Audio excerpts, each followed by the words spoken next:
Leonardo Castro, sou médico veterinário especializado em animais de grande porte. Trabalho com o segmento de resgate técnico de grandes animais e hoje aqui vamos falar um pouquinho sobre esses conceitos básicos do resgate técnico de equídeos e de bovinos, ou de ruminantes em geral, e que se aplicam nas mais diversas situações, sobretudo em desastres e catástrofes. Agradeço a comissão organizadora, agradeço a Provedora Animal, Universidade Lusófona, toda a parte da República Portuguesa, a PRR e outros apoiadores desse projeto. Sou professor no Brasil, em uma universidade chamada Uniso, Universidade de Sorocaba. É uma cidade do estado de São Paulo, fica a aproximadamente 100 quilômetros da capital do nosso estado, a cidade de São Paulo. E lá dentro da universidade nós temos alguns projetos, dentre eles o projeto em que nós trabalhamos junto às forças de segurança, sejam as polícias ou o Corpo de Bombeiros, que lá acaba sendo uma unidade militar, e nós desenvolvemos esse trabalho pelo menos desde 2020. Toda a minha formação ela veio sempre trabalhando na parte da medicina veterinária focada a esses animais, a clínica cirúrgica, a emergência, o intensivismo, e em 2019 eu tive a grata oportunidade de ir aos Estados Unidos e ficar uma temporada com a doutora Rebeca Jimenez, que é a grande referência mundial no assunto. E a partir disso fomos aplicando todos os conceitos e técnicas para a nossa realidade lá no Brasil, e já estamos aqui, vou até falar um pouquinho disso para vocês no final. Estamos aqui pela terceira vez em Portugal, aí, em praticamente um ano, falando sobre essa temática, então por isso que eu agradeço muito a comissão organizadora por confiar no nosso trabalho e nos permitir aí avançar. Bom, inicialmente nós devemos estabelecer, ok, animais de grande porte ou grandes animais, quais são as espécies que nós vamos trabalhar e algumas peculiaridades dessas espécies para que a gente possa avançar. A grande condição nós trabalhamos com o grupo dos equídeos, que enquadram-se ali equinos, asininos e moares, os ruminantes, que são os bovinos, os búfalos, os ovinos e caprinos e alguns suínos. É claro que as espécies que representam maior fragilidade, maior desafio para nós, são os equinos e os bovinos, por conta do seu tamanho, por conta do seu peso, por conta das questões comportamentais e particularidades anatômicas e fisiológicas que vão trazer sempre um grande desafio para nós manejarmos esses animais em situações de emergência, independente de qual seja a origem dela. Tanto envolvendo a emergência orgânica, ou seja, uma condição clínica do animal que o faça entrar no estado de emergência e impossibilite a sua mobilidade ou reduza a sua mobilidade, quanto também em algumas condições de cenários. Obviamente, nós temos uma característica específica do equino, a gente vai conversar um pouco sobre isso, que ele é muito mais reativo, é muito mais desafiador trabalhar com essa espécie do que os bovinos, por exemplo, que por vezes são até mais hostis e mais bravos, mas permitem contenções físicas um pouco mais intensas do que o equino, que não permite. E nós vamos conversar sobre isso, mas esse é o grande escopo do que nós vamos trabalhar hoje, as técnicas, os equipamentos e tudo voltado às grandes espécies de animais domésticos para que nós possamos trabalhar e salvaguardar a vida deles nas mais variadas situações de emergência. Compartilho com vocês que talvez a principal rotina que gera esse desafio são os equinos, é a nossa maior rotina, apesar que os bovinos também compõem uma parcela importante e relevante dessa nossa situação. Então, já aprofundando um pouco, obviamente nós temos uma série de desafios, nós temos questões culturais, nós temos questões de políticas públicas, nós temos condições de recurso e até esses eventos em que a Provedora Animal, a doutora Laurentina Pedroso, vem organizando, são exatamente para que as políticas públicas possam ser trabalhadas. E eu já coloco uma grande reflexão aqui antes de avançarmos para os vídeos, que é o seguinte: quando eu não tenho a política pública, a organização, a parte burocrática bem sedimentada, a ponta da linha não vai ter menor efeito. Porque se nós não temos estruturado todo um sistema de acionamento, de resposta, de preparação, não adianta nada eu querer atuar lá na zona quente, no momento quente do evento, ok? Em parte disso, nós temos que pensar nas condições de intenções. Não adianta eu ser bem intencionado, eu querer ajudar, mas sem saber como.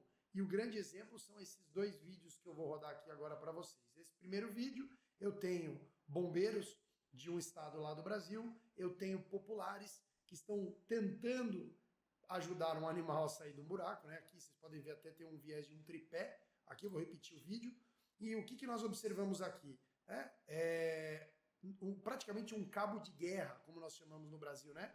Puxando, cada um puxando para um lado, forçando esse animal. E por mais que seja um animal forte, grande, pesado, e fatalmente nós pensamos, ele é rústico, ele aguenta todo esse manejo, nós temos que entender que existem boas práticas, porque as lesões aparecem nesses animais quando nós adotamos medidas que não são tão adequadas. Então, esse vídeo nos faz refletir de novo, não adianta só ter boa intenção, porque é claro que nós temos uma série de lesões que vão aparecer. E o grande problema é que, por vezes, essas lesões não são vistas no momento em que a adrenalina está alta, elas vão ser vistas ali 24, 48 horas, até 72 horas depois, ou seja, 2, 3 dias depois do ocorrido. Nesse outro vídeo, nós vemos uma dinâmica também lá no Brasil, do pessoal puxando o animal pelo pescoço. A região cervical, ela é nobre para qualquer espécie, seja humana, sejam os pequenos animais domésticos,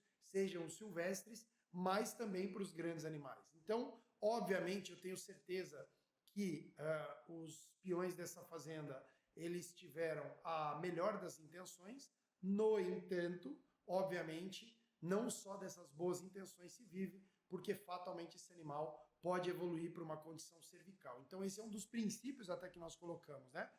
Por mais pesado que seja, por mais limitante que seja o nosso cenário, nós nunca devemos usar a cervical ou a cabeça como um ponto de ancoragem. O mesmo serve para a cauda. Nós não devemos amarrar e tracionar pela cauda. São pontos, sim, de apoio e de suporte e que vão direcionar e sustentar o animal para que ele não fique virando no momento de um içamento, mas é claro que nós devemos pensar que eu não posso colocar carga, força na região cervical e na região da cauda, e nós vamos conversar um pouquinho sobre isso, tá? Obviamente, dentro do processo, se estamos falando aqui, parte do público talvez sejam os bombeiros, nós devemos pensar que vocês é que são os grandes especialistas em trabalhar com a gestão de risco, com os cenários, mas nós vemos uma situação aqui em que nós tínhamos bombeiros, nós tínhamos profissionais do grupamento aéreo e o médico veterinário, e quando se portou de uma maneira equivocada, olha só o resultado desse tipo de ação.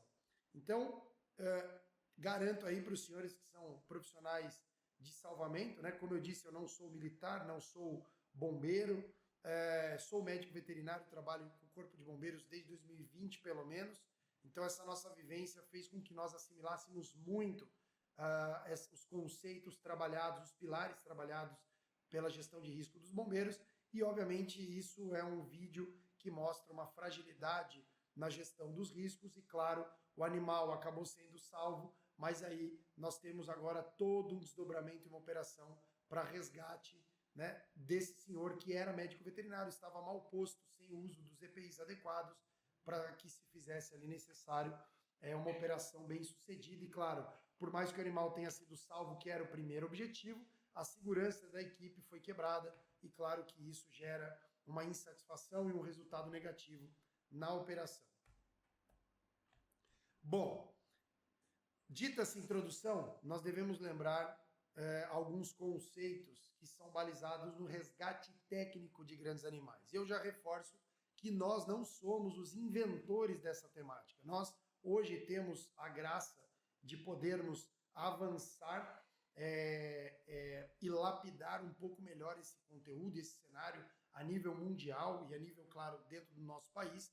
Só que isso tudo tem uma origem, eu vou mostrar já já para vocês, mas o que nós devemos nos lembrar é que o resgate técnico de grandes animais, a doutrina do resgate técnico de grandes animais, assim como o bombeiro tem a sua doutrina, nós também temos essa doutrina estabelecida. Então, sempre o resgate técnico de grandes animais, ele vai fazer o uso de ações planejadas previamente, por mais que seja emergência, eu preciso de um mínimo de um planejamento. Outra condição, os profissionais serão previamente capacitados, e aqui cabe uma reflexão que esses profissionais, obviamente, são quem? São bombeiros, são médicos veterinários, são profissionais de segurança da proteção civil, polícia, seja GNR, seja PSP, ou outros órgãos que estão envolvidos direta e indiretamente nesse tipo de demanda. Então, os profissionais devem previamente estar capacitados.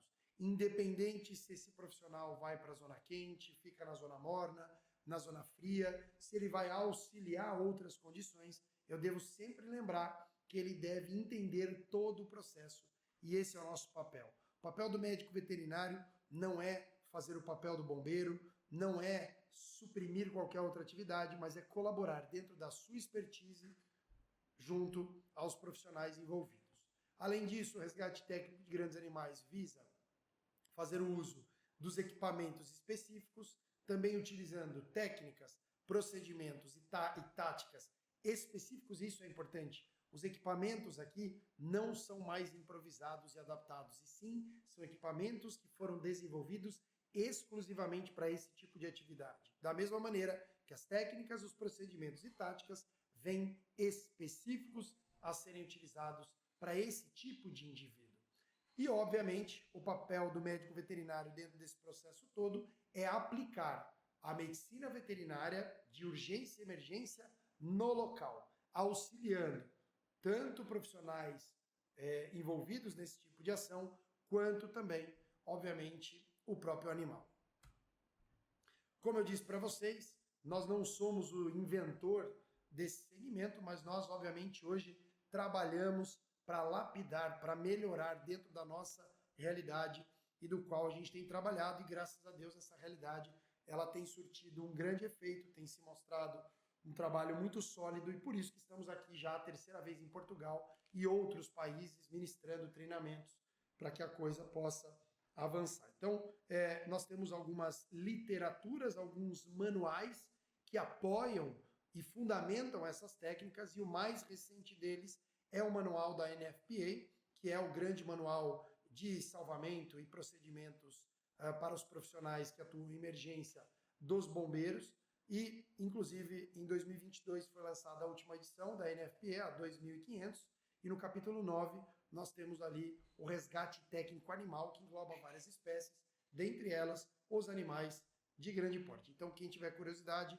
pode acessar isso, e nós temos aqui trabalhado junto com a professora Laurentina Pedroso também no desenvolvimento de toda a equipe aqui da Universidade de Lusófona, os médicos veterinários de grandes animais, né? Nós temos também trabalhado e colaborado para a criação do manual próprio português aqui, então em breve vocês serão contemplados com isso.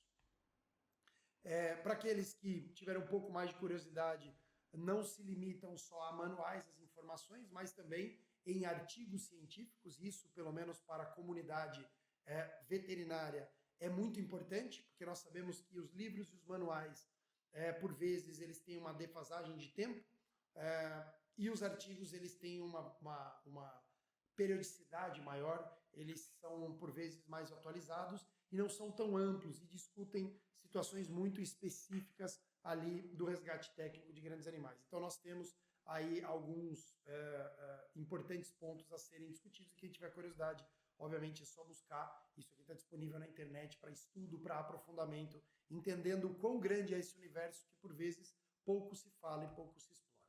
Então, nessa primeira parte, eu quero deixar muito claro quais são os objetivos do resgate técnico de grandes animais. Então, de novo, eu reforço que o papel do médico veterinário é auxiliar o bombeiro.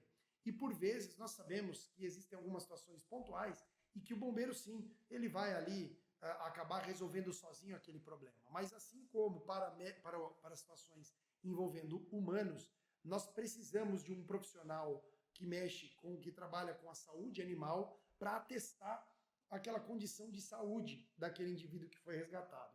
Fora procedimentos médicos necessários que eu vou mostrar aqui para vocês, que por vezes eles são exclusivos do médico veterinário, como contenção química, procedimentos e manobras emergenciais, assim como se faz no humano, que aqui em Portugal seria feito pelo INEM, por exemplo. Nós, médicos veterinários, no resgate técnico de grandes animais, fazemos aos equinos e aos bovinos e aos outros animais que se enquadram nessa categoria, junto ao corpo de bombeiros. Então essa interação, ela é muito importante, ela vai gerar o resultado mais satisfatório, nós vamos ver isso ali no final.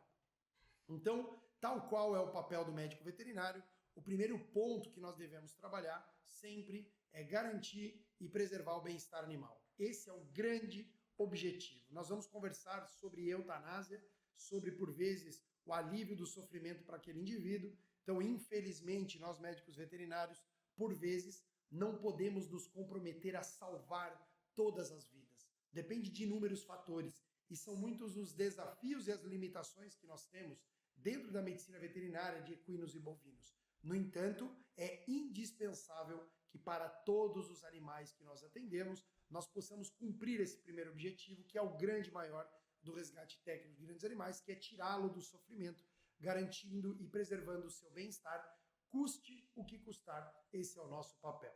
Devemos também oferecer o suporte técnico especializado no local, seja para os órgãos oficiais, ou seja para a próxima vítima, propriamente para a vítima, e os órgãos oficiais aí entram os bombeiros, proteção civil, entre tantos outros que estão em conjunto. E claro que nós devemos trabalhar para extrair o animal do local ou da situação de risco com eficiência e segurança, tanto para toda a equipe quanto para o próprio animal. Então esse é o grande objetivo, né, do nosso trabalho, e eu vou agora exemplificar, daqui para frente nós vamos exemplificar como trabalhar todos esses pilares e como nós podemos trabalhar em conjunto com o Corpo de Bombeiros. Obviamente, dentro disso, o médico veterinário, por vezes, não é o responsável por estabelecer a zona quente, morna e zona fria, mas ele deve entender qual é o seu papel dentro desse processo e, por vezes, auxiliar, estar à disposição, subordinado numa cadeia de comando. Isso, o Dr. Cláudio Zago Júnior, que é médico veterinário e bombeiro, ele vai falar bastante para vocês sobre como o médico veterinário se encaixa dentro desse processo de organização de emergências envolvendo os animais. Mas é claro que nós precisamos sempre entender que existe uma organização de cenário e das equipes que atuam envolvendo, sobretudo, os grandes animais. Aqui, representado por uma prova, por um evento equestre, mas se aplica a qualquer tipo de emergência envolvendo os grandes animais. Lembrem que eu falei para vocês que nós temos situações em que clinicamente o animal ele vai demandar uma manobra emergencial ou uma conduta clínica que é exclusiva do médico veterinário. Então, por vezes, o bombeiro vai se deparar com algumas situações em que são básicas, simples e que não vai precisar do médico veterinário. No entanto, nós sabemos que o tempo-resposta, quanto mais rápido eu assisto uma vítima de maneira adequada, maior as chances de sua sobrevida. Então, portanto, o médico veterinário se torna uma peça fundamental para auxiliar o bombeiro em algumas tomadas de decisões, entendendo sempre que dentro de uma escala de hierarquia, e eu de novo reforço, o Dr. Cláudio Zago Júnior vai falar muito bem disso, numa escala de hierarquia, o próprio médico veterinário está subordinado ao bombeiro, no que tange a gestão de riscos.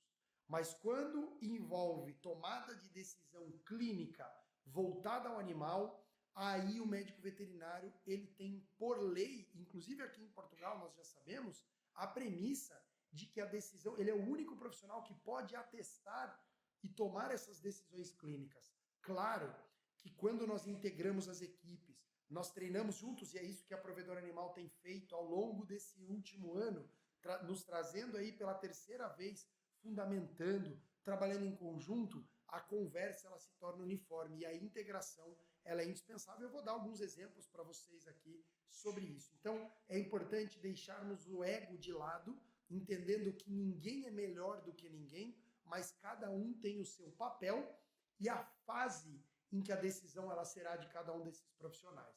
Obviamente, o bombeiro será sempre o grande responsável junto à Proteção Civil para as decisões e gestões de risco, e o médico veterinário sim deve entender que ele deve respeitar isso. Mas claro que havendo um diálogo, nós podemos colocar as devidas importâncias no mesmo local e de maneira coordenada que as decisões sejam tomadas e, claro, cada um dentro da sua competência técnica e legal seja autorizado a trabalhar. Então, aqui nós temos nesse primeiro vídeo um exemplo de um animal que nós fizemos o resgate junto aos bombeiros, colocamos no nosso trailer ambulância e durante o deslocamento, esse animal ele demandava uma correção clínica. Ele precisava de fluidoterapia, ou seja, nós precisamos fazer soro para reidratá-lo, colocando um catéter venoso, promovendo aí a fluidoterapia ou aplicação de soro para reidratação e alguns procedimentos farmacológicos.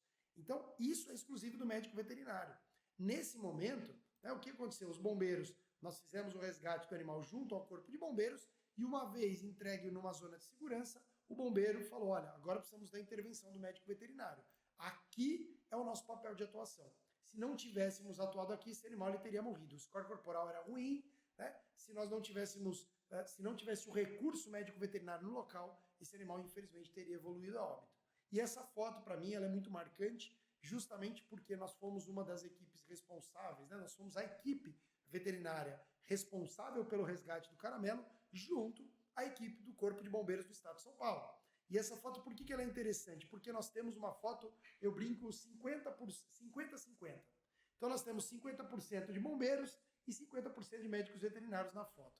Aqui eu estou ao lado do cavalo caramelo, o cavalo icônico das enchentes do Rio Grande do Sul ano passado, que ficou preso no telhado. Essa notícia rodou o mundo. Então eu estou aqui, inclusive na formação, vocês vão ver esse capacete para comprovar que era eu mesmo, tá? Então eu estou aqui fazendo acesso ao animal. Temos um bombeiro me auxiliando, ao lado temos o Dr. Bruno Neves, que é um outro médico veterinário, junto com um outro bombeiro. Ou seja, 2 médicos veterinários, 2 bombeiros, trabalhando na zona quente do incidente, preparando o animal para que ele seja extraído. Eu vou falar um pouquinho mais sobre esse resgate, sobre o nosso trabalho no Rio Grande do Sul, mas eu queria enfatizar que é isso. Esse caso só deu certo por conta dessa interação. E aqui fica o exemplo, né? Aqui nós estávamos já partindo para o resgate do cavalo caramelo. Aqui o capitão Franco, que inclusive foi formador em outubro do ano passado aqui, nós tivemos essa graça de virmos junto aqui ministrar algumas formações. Então aqui nós temos um menino da nossa equipe, Dr. Fábio, médico veterinário. Aqui nós temos 2 bombeiros, outros bombeiros preparando. Aqui eu e o Dr. Bruno Neves, logo ali na frente, né? E um outro bombeiro nesse bote, nessa balsa para salvamento. E somente essa coordenação prévia, com treinamentos, no planejamento e na execução, permitiu com que o sucesso fosse alcançado nesse resgate. Então isso é muito importante e eu digo para vocês, talvez existam alguns paradigmas que terão que ser quebrados, porque nós estamos aí trabalhando, né, e vocês vão ter ou já tiveram a formação com a doutora Paula do estado do Mato Grosso do Sul, também lá no Brasil. Nós percebemos que essa construção ela é longa.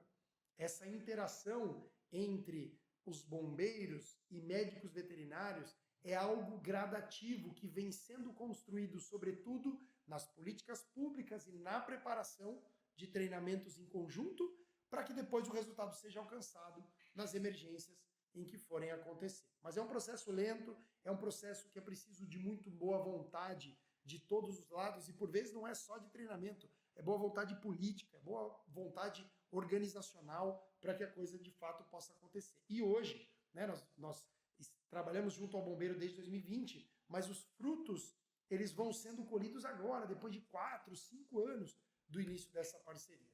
Por vezes, o médico veterinário, de fato, ele não entra na zona quente do incidente. Aqui, um equino que está sendo resgatado num espaço confinado, num poço que nós chamamos lá no Brasil um poço caipira, um poço que foi aberto e que não é revestido, não é protegido, então existe até uma rachadura aqui, então existe um risco de colapso real. O bombeiro foi colocado por um sistema de vantagem mecânica lá dentro e não foi autorizado o médico veterinário a entrar. Olha só essa interação que interessante, né?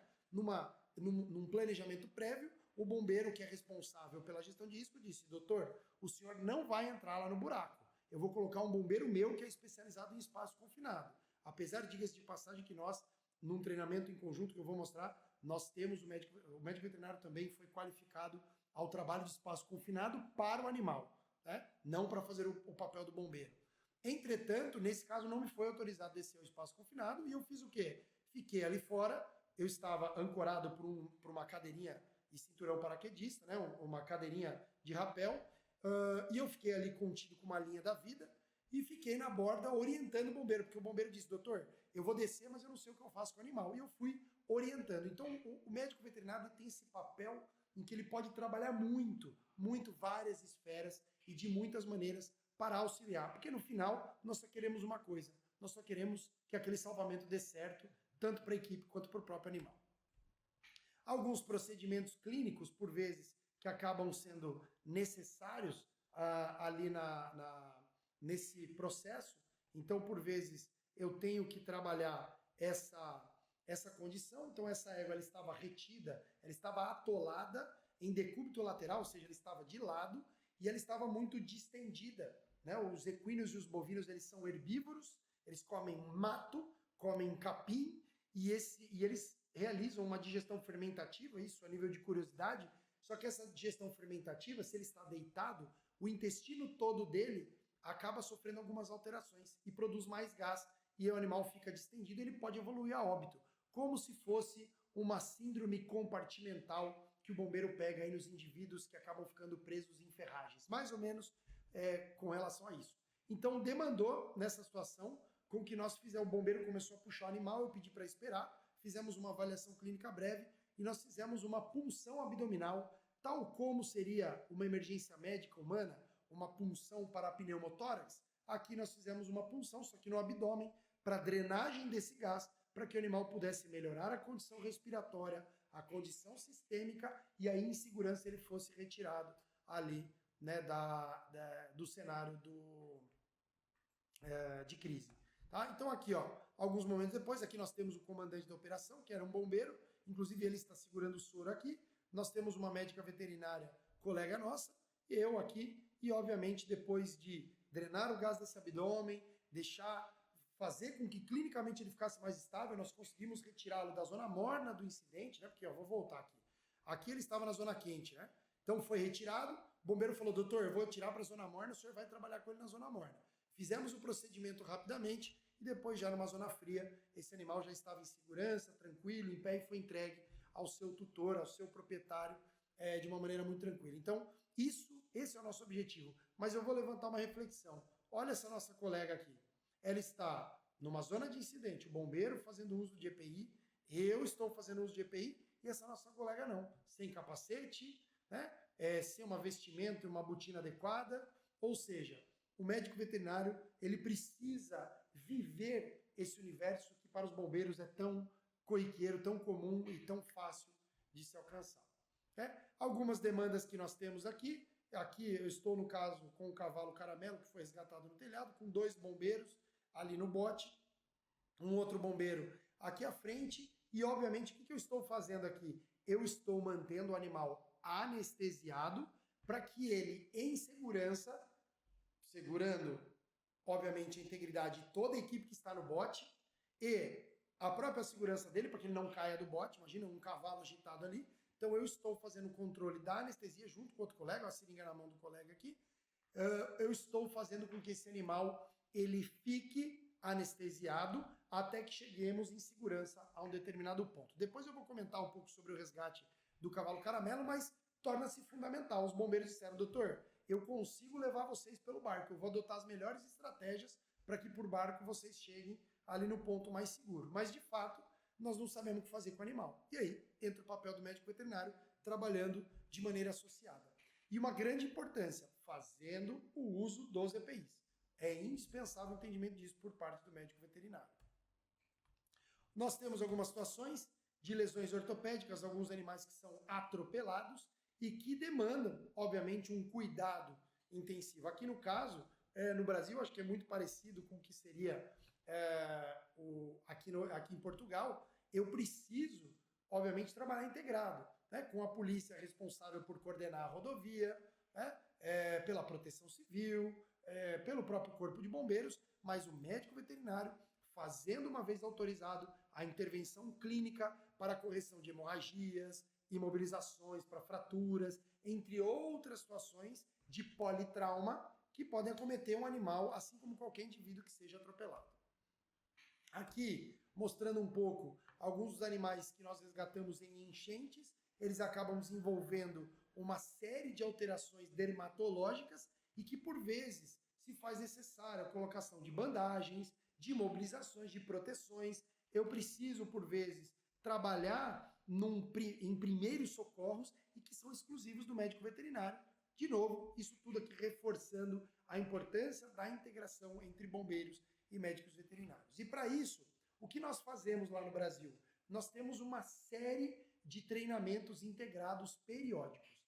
Por ano, nós recebemos pelo menos uma vez ao ano bombeiros do estado de São Paulo e, por vezes, 2 vezes no ano, bombeiros de outros estados que vêm se capacitar e, obviamente, fazendo essa troca. E esse treinamento é feito na Escola Superior de Bombeiros, que é a universidade, nós brincamos, né? É a universidade do bombeiro do estado de São Paulo. Os bombeiros lá no nosso país, eles são estaduais e cada estado tem o seu corpo de bombeiros e que são, obviamente, militares. Então é uma doutrina um pouco mais rígida. Esses bombeiros, eles são bombeiros profissionais, eles não são voluntários, ou seja, não que os bombeiros voluntários não sejam profissionais, tá? Mas eu digo que lá eles são exclusivamente bombeiros. A atividade deles é bombeiros, o que seria o equivalente aos sapadores aqui, tá? Lá nós não temos a cultura do bombeiro voluntário ainda um pouco complexa, né? Eu já vou explicar um pouquinho como funciona essa nossa atuação ali.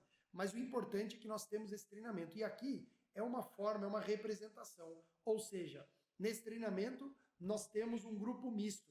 Nós temos, exemplo, 10 bombeiros, 10 médicos veterinários que vão trabalhar em duplas ao longo de toda a semana de curso, é uma semana de curso, ao longo de toda a semana, um médico veterinário e um bombeiro, que nós chamamos lá de canga, de parceiro, né, que vão trabalhar juntos nas mais variadas facetas do resgate técnico animal, com grandes animais, animais silvestres, pequenos animais. E o que é importante disso? Cria-se uma cultura de integração, uma linguagem em que o médico veterinário entende as dores e os sofrimentos, os desafios do bombeiro, da mesma maneira que o bombeiro entende todos os desafios vividos pelo médico veterinário. E essa interação, ela permite com que depois o trabalho integrado nas situações reais, nas situações de emergência, seja muito mais vantajoso. Só explanando um pouco diferente, né, sobre como funciona esse nosso trabalho lá. Lá, como em cada estado nós temos um corpo de bombeiros militar, no caso, Corpo de Bombeiros Militar do estado de São Paulo, da doutora Paula Helena, Corpo de Bombeiros Militar do estado do Mato Grosso do Sul. Então, existem algumas diferenças. E a estrutura de trabalho para cada estado, ela varia também. Então, aqui no nosso caso, como que funciona hoje? Hoje, os médicos veterinários que trabalham junto ao bombeiro, eles compõem o VASB. O VASB é um programa de voluntariado a serviço do bombeiro. Então, como lá é uma unidade militar que fica responsável, inclusive por meios legais, eles podem cadastrar médicos veterinários que participam desse curso, ou seja, tem essa capacitação prévia. Depois dessa capacitação, ou seja, há um nivelamento, há um rendimento, é dado um certificado e a partir desse momento o médico veterinário entra nesse cadastro do voluntariado a serviço do bombeiro.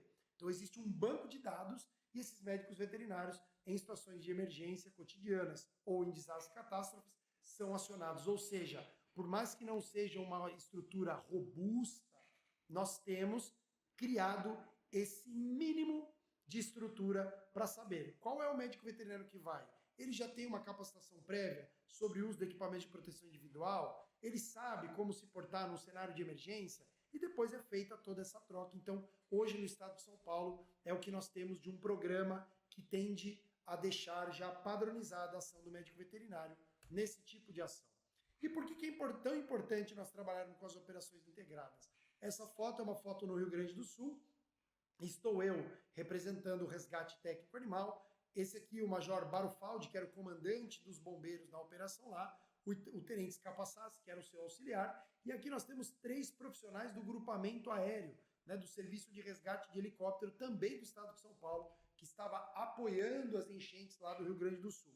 Então foi feita uma operação integrada para que nós pudéssemos ali levantar toda a problemática envolvendo animais. Ou seja, o bombeiro sim, né, e isso é uma coisa importante deixar claro aqui, nenhuma vida animal sobrepõe a vida humana. Em uma escala de prioridade, sim, o humano deverá ser priorizado. No entanto, se houver uma equipe exclusiva para o resgate técnico animal, a vazão é dada a esse serviço. Então, antigamente, lá em São Paulo, no estado de São Paulo, que é o meu estado, e o estado do Dr. Cláudio Zago Júnior, é o que eu posso dizer, como que funcionava? O bombeiro, por vezes, não conseguia priorizar o animal, por quê? Porque tinham muitas demandas ali voltadas às pessoas. Mas a partir do momento em que você tem, e o Dr. Cláudio Zago Júnior fala muito bem disso, ele vai dar aula para vocês, ele vai falar disso. A partir do momento que no fluxograma, no organograma de um incidente, de uma emergência, eu tenho uma equipe responsável por isso, previamente designada, especializada e que já trabalha em conjunto na preparação com os bombeiros, essa vazão é dada. E olha a importância, nós temos uma equipe que assiste animais e já é uma condição que vai acontecer. Então aqui no caso, mostrando para os senhores, né, nós tivemos uma integração com o grupamento aéreo, então aqui uma ocorrência de um animal, de um cavalo que estava preso no telhado, e fomos aqui 2 operadores aéreos, um bombeiro e um médico veterinário, né, para prover esse resgate. Aqui o momento do embarque, então aqui nós tínhamos todo o material sendo embarcado, eu fazendo uso de EPIs com material de altura, ou seja, né, isso é importante. Aqui nesse vídeo mostra, então o Dr. Leonardo, que é médico veterinário, que não é bombeiro, ele está querendo fazer o papel de bombeiro, ele acha que ele é bombeiro? Pelo contrário, eu tenho certeza que eu não sou bombeiro, apesar de admirar muito, eu tenho clareza do meu papel dentro do processo, só que eu estou preparado para que o bombeiro, em segurança, me coloque no cenário de risco. E foi isso que aconteceu nesse caso lá no Rio Grande do Sul. Nós fomos acionados para uma égua que ficou presa em um telhado a cerca de 7, 8 metros de altura, por conta das enchentes. Então, veio aquele flood water, né? Veio aquela enchente, flood flash water, né? Ou seja, a água subiu muito rápido, o animal ficou no telhado e desceu, não tinha como ele descer de lá. Então nós tivemos ali o acionamento, era uma área isolada, percebam aqui, todos os acessos por terra estavam bloqueados, então o único meio era por helicóptero. Então aqui, né, nós estávamos chegando ao local, né, o grupamento aéreo buscando um local para pouso, ok? E a partir do momento em que nós chegamos ali no local, os bombeiros, o bombeiro, nosso colega, né? Aqui, esse colega do meio, ele acabou preparando todo o sistema de ancoragem para me colocar, nós fizemos a ascensão. Então, assim, como que o médico veterinário, sendo que o helicóptero não podia fazer um pairado ali, senão o animal iria se assustar, então nós criamos esse sistema de ascensão, o bombeiro me colocou lá em cima, e como isso? Devido ao trabalho prévio, quando ele falou, olha, eu vou ter que criar um sistema de ascensão para te colocar no telhado, você vai estar com um fio guia, eu vou estar com um sistema blocante ali, né, para caso de queda, caso de colapso do telhado, você está pronto, você está seguro. Então, obviamente, né, um médico veterinário que já entende essa nomenclatura, que entende o procedimento, e que tem uma capacitação prévia, ele facilita muito mais o trabalho, e foi isso que a gente objetivou para tirar esse animal do telhado. Uma coisa importante que não tem como falarmos muito tempo disso, mas é importante nós comentarmos, é que, sobretudo para os grandes animais, nós temos inúmeras doenças que são chamadas de zoonoses, que passam do animal para o homem. Nós temos também zoonoses que passam do homem para o animal, mas aqui eu devo entender que todo animal que eu vou resgatar, sobretudo numa situação de desastre e catástrofe, por vezes eu não tenho o seu controle sanitário prévio. Ele está longe dos seus responsáveis, o animal está perdido. Então nós não sabemos qual é a procedência, o grau de saúde daquele indivíduo. Se ele tem alguma doença infecto-contagiosa, alguma zoonose ou não. Aqui só um exemplo, né, de um animal que nós atendemos numa ocorrência, é de 2022, mas é um animal positivo para a raiva. Nós sabemos que a raiva aqui em Portugal ela já foi erradicada desde 1956, mas lá ainda para nós é uma área endêmica no Brasil. E a raiva não tem cura, né? Se um ser humano pega a raiva, ele provavelmente vai morrer. Então, a importância, né, do profissional de salvamento, ele estar com a imunoprofilaxia, ou seja, ele estar previamente vacinado para as principais zoonoses. Ou quando não é possível ser vacinado, porque não há vacina, por exemplo, fazer o uso de EPIs, de equipamentos de proteção individual, para riscos biológicos. E o médico veterinário, ele é o único profissional de saúde que pode, né, constatar riscos biológicos, sejam riscos biológicos ambientais, sejam riscos biológicos diretamente do animal, e orientar o bombeiro. Fala, bombeiro, cuidado, tá? Esse animal aqui, pelo que eu fiz uma avaliação clínica dele, existe grande chance, com base em todo o cenário, dele ter uma zoonose. Então, isso é muito importante. E nós devemos ali fazer o uso de equipamentos de proteção individual. Aqui não é a nossa área de expertise, mas aqui foi uma anta, um animal silvestre, só que é de grande porte, que nós acabamos fazendo o resgate.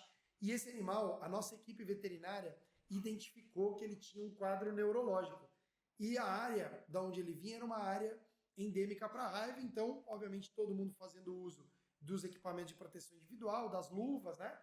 Nós não sabíamos de início em que ele era um quadro suspeito, então nós fizemos acesso, tivemos contato, então, com urina, com saliva, com secreções, com sangue, e depois esse animal acabou dando positivo para a raiva. Então, olha o risco se eu não tenho um médico veterinário auxiliando o bombeiro sobre os riscos biológicos daquela situação. Aqui uma outra condição em que nós estávamos ali fazendo o processo de desinfecção dos animais, fazendo uso dos EPIs, e por base é isso que eu tenho para falar das zoonoses, para que nós possamos aí de fato se resguardar e obviamente não nos tornarmos aí, não levarmos nenhum brinde para casa, infelizmente nessas condições.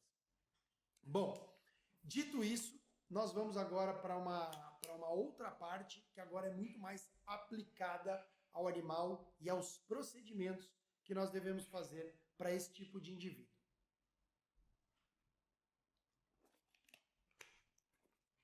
Então, o que nós temos aqui? O grande desafio para nós, eu vou mostrar algumas outras condições, quando o cavalo ou bovino está em posição quadrupedal, ou seja, está em pé, é muito mais tranquilo da gente trabalhar com ele. Agora, quando ele está deitado, quando ele está, vulgarmente é um termo caído, nós chamamos de decúbito prolongado não intencional. Esse é o termo que é oriundo do americano e que tecnicamente melhor se aplica. Então nós devemos lembrar que esse animal deitado por muito tempo, ele terá compressão de grandes grupos musculares, ele terá compressão de ramos nervosos super importantes, e só esses dois fatores vão fazer já com que talvez ele desenvolva uma série de condições clínicas desfavoráveis. Nós dizemos, dadas as proporções, talvez os bombeiros vão me entender muito bem quando eu disser isso, devido ao grande peso e ao tempo, geralmente, que ele fica deitado em cima de grandes grupos musculares, e que são, obviamente, ricos em sangue, esse tempo em que ele fica com os músculos em contato com o solo, há uma grande compressão. E essa grande compressão gera um processo de isquemia. E quando nós retiramos ele dessa posição, há uma reperfusão. Se estiver muito confuso, eu vou simplificar. Para os bombeiros aí, quando vocês atendem vítimas de acidente veicular presos em ferragens, existe a síndrome de compartimentação.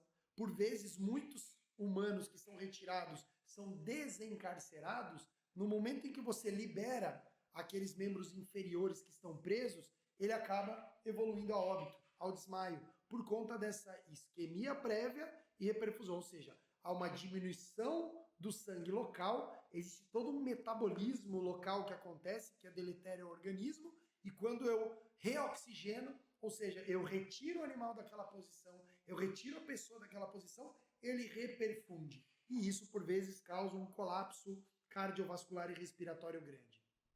Eu estou só contextualizando da importância de sabermos manejar o animal e das consequências, do porquê que nós devemos tirá-lo dessa posição. Além disso, além da compressão de grandes grupos musculares, de grandes ramos nervosos, que fariam com que o animal tivesse um déficit de movimentação e não consiga ficar de pé, nós temos a compressão do pulmão que está projetado para baixo, nós temos toda uma mudança de anatomia e de circulação intestinal e também geniturinária, o que faria com que para os herbívoros, para os grandes animais, isso possa ter um desdobramento mais desfavorável. Então, para isso, de maneira muito resumida, para depois na prática nós sedimentarmos, eu devo entender que eu preciso ter alguns pontos ali de me portar melhor com o animal. Existem algumas zonas em que eu não devo acessar, e geralmente é isso. O primeiro ponto que eu acesso é a zona de contenção, que é a cabeça. Todo o meu trabalho vai ser feito pelo dorso do animal, ou seja, aqui atrás, na zona de segurança. E claro, eu nunca devo acessar a zona de perigo, justamente porque eu tenho aqui uma condição de risco por conta dos membros, em que ele pode me dar um coice, uma manotada ou um manotaço. Então, a equipe sempre vai conter em primeiro ponto a cabeça, vai trabalhar pelo dorso do animal, para que nós possamos passar fitas, colocar a prancha e removê-lo dessa situação ou colocá-lo de pé. E aí, obviamente, nós vamos agora, daqui para frente, conversar um pouco sobre esse tipo de situação. Para isso, nós precisamos falar de todos os materiais e equipamentos que nós utilizamos nas mais variadas situações em que nós podemos encontrar os animais, os grandes animais,